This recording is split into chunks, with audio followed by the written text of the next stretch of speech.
All right, thank you for your statement. Congressman Lummis, you may begin.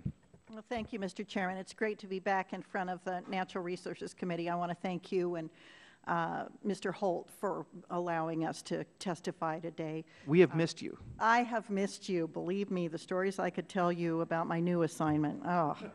And I'm here to talk about my bill to restore and maintain the 2% royalty rate for domestic production of soda ash.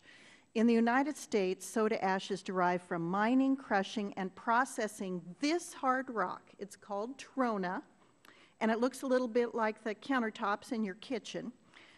It was deposited in prehistoric lake beds that, when compressed, created this hard rock. And so it's abundant underground in these old lake beds in southwest Wyoming and in California. It's used in everyday items like beer bottles, car windshields, baking soda, laundry detergent, all kinds of glass. So it is a highly utilitarian hard rock.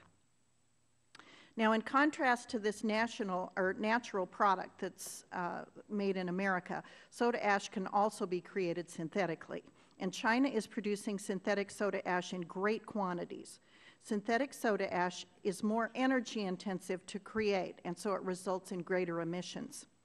Now, on a level playing field in terms of competitive global markets, these facts would make our soda ash less expensive and Chinese synthetic soda ash more expensive.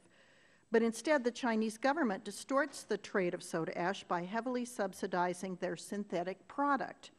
In the face of this subsidized competition and the layoffs that resulted from it, Congress responded by setting a 2% royalty rate for soda ash produced on federal lands, and most of it is on federal lands because it's down in that checkerboard area around Interstate 80, where every other section is owned by Union Pacific Resources, now Anadarko, and then the other sections are owned by the federal government, by the people of this country.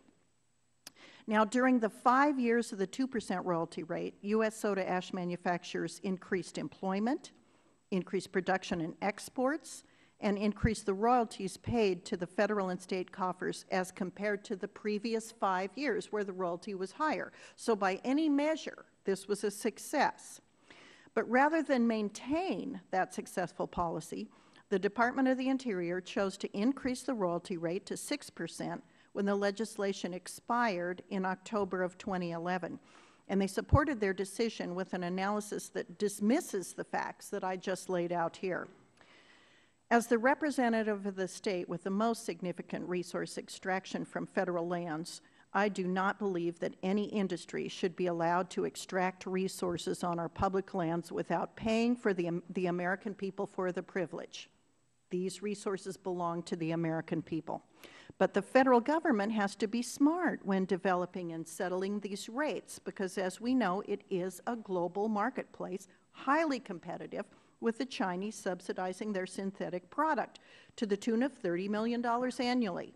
Yet our government is proposing to increase the costs on our natural American-made product by $25 million annually. So we've got a double hit. And it's both short-sighted and unnecessary. And it will affect American jobs.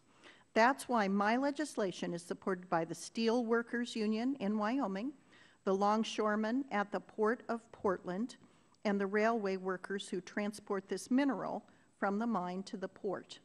The numbers don't lie. The 2% royalty really worked, and it should be continued. So American product produced by American workers at a much cleaner rate than the synthetic trona and soda ash that is produced in China is the right thing for America. It's the right thing for royalty income. It's the right thing for jobs. And it's the right thing for American ingenuity. Thank you, Mr. Chairman. I yield the balance of my time.